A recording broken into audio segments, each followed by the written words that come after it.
Hi friends, आज अकमान chicken तो बेलेग धरणे बनाब लैसो भाविलो मैं आपनालोकको देखाम। एया पियाज दी दिसो। एखिनि पियाजखिनि दी मैं এতিয়া पियाजखिनि अकमान रंगसुआ होवाলৈকে एखिनि मैं भालदरे भाजी लम।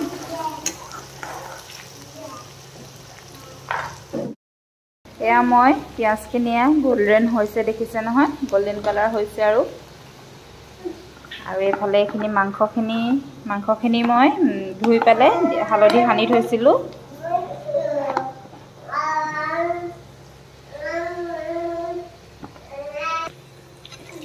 एया एखिनि मैं मांसखिनि भालदरे एतिया लৰাই लम। मांसखिनि अलप टाइम एतिया मैं भाजिम। एखिनि 5 मिनिट मान भाजी लम मांसखिनि।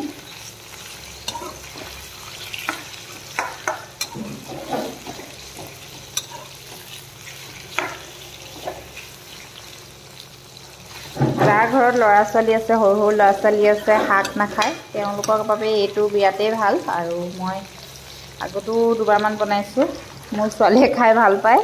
ভাবিলোঁ আপোনালোককো দেখাম মোৰ এই ৰেচিপিটো। আৰু ইয়াত এতিয়া যেহেতু সৰু আলু ছিজন, এতিয়া মই দি দিছোঁ সৰু আলু কেইটামান।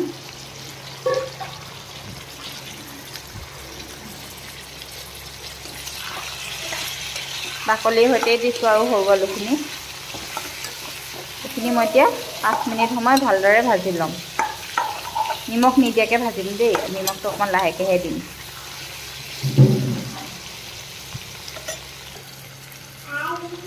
শাকখিনি মানে মাংসখিনি ভজা হয় মানে এয়া মই দেখিছে নহয়, আদা নহৰু ইয়াতে দি থৈছোঁ। আৰু এয়া মই পালেং শাকখিনি অকণমান গৰম পানীত উতলাই লৈছিলোঁ।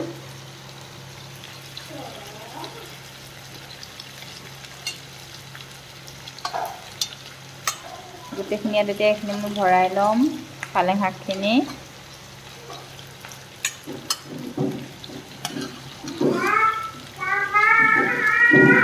আৰু মই এইখিনি মিক্সিত পিচি ল'ম গুড়ি কৰি।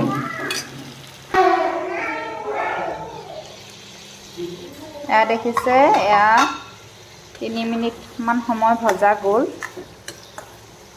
আৰু ইয়াতে মই এতিয়া দিম মছলা, নিমখ, হালধি, কাশ্মীৰী জিৰা, ধনিয়া আৰু মিট মছলা। গোটেইখিনি দি অকণমান দেৰি এইখিনিতে ভাজি ল'ম।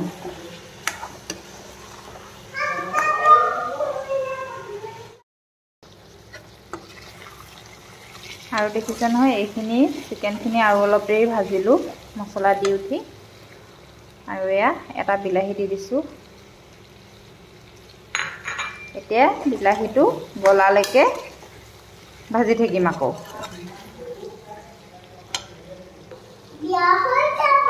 এয়া বিলাহীখিনি অলপমান গলিছে। আৰু ইয়াতে মই এতিয়া পালেং আৰু আদা নহৰু পেষ্টটো ইয়াত দি দিছোঁ।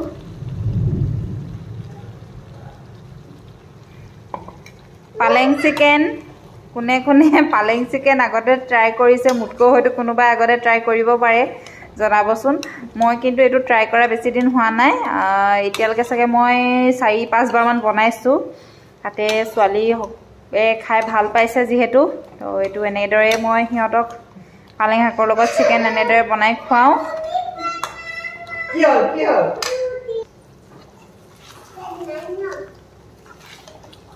এইখিনিও মই এতিয়া ভালদৰে ভাজি ল'ম চিকেনৰ লগত, যাতে মানে শাক দিয়া বুলি গম নেপায়। একদম পুৰা গোন্ধটো যোৱাকৈ একদম ধুনীয়াকৈ মই এইখিনি আৰু 5-10 মিনিটমান সময় এনেদৰে কম জুইত দি ভাজি ল'ম। গেছটো মই চিমতে ৰাখিম বাৰু, যাতে পালেং শাকখিনিও তেল এৰিব। তেতিয়ালৈকে এইখিনি মই ভাজি থাকিম। ঢাকোনখন মাৰি থ'ম এতিয়া, তাৰপিছত দেখাই আছোঁ পিছৰখিনি। এয়া দেখিছে, এয়া মোৰ 10-15 মিনিট মানে হৈ গ'ল ভাজিয়া। আৰু তেল ওলাইছে এয়া চাৰিওফালৰ পৰা। এয়া আৰু ইয়াতে মই এতিয়া ঢালি দিম পানী অলপমান দিম। পানীখিনি গ্ৰীণ হৈছে কাৰণ মই ইয়াতে দি দিছোঁ যিখিনি পালেং শাক মই বইল কৰিছিলোঁ, সেইখিনি পানীকে দি দিছোঁ।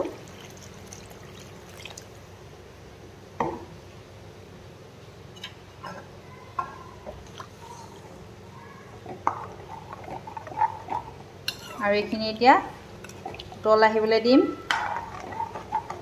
আপোনালোকে জ্বলাটো দি ল'ব পাৰে কাৰণ মোৰ ছোৱালীয়েও খাব যে সেইকাৰণে মই জ্বলা দিয়া নাই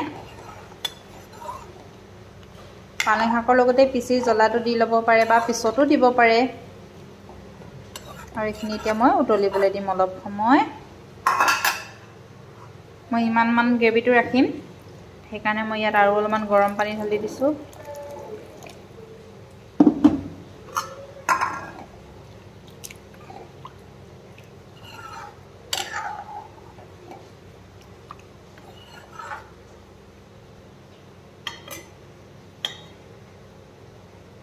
আৰু মই এতিয়া এইখিনি ঢাকি দিম এয়া মোৰ দেখিছে নহয় এয়া চিকেন হৈ গৈছে মোৰ বনাই পালক চিকেন ইয়াত অকণমান ওপৰতে ক্ৰীম দি ল'ব পাৰে ক্ৰীমটো অপচনেল হয় আপোনালোকে ইচ্ছা থাকিলে দিব পাৰে নহ'লে নিদিবও পাৰে এইটো আপোনালোকৰ নিজৰ ওপৰত কথা মই এতিয়া এইখিনি এনেকৈ দি থৈ দিম পাছত খাবৰ সময়ত মই এইখিনি অকণমান লৰাই ল'ম ভিডিঅ'টো চাই কেনেকুৱা পালে ক'বলৈ নাপাহৰিব লাইক কমেণ্ট শ্বেয়াৰ আৰু ছাবস্ক্ৰাইব কৰিব কাষত থকা বেল আইকনটো দবাই থ'ব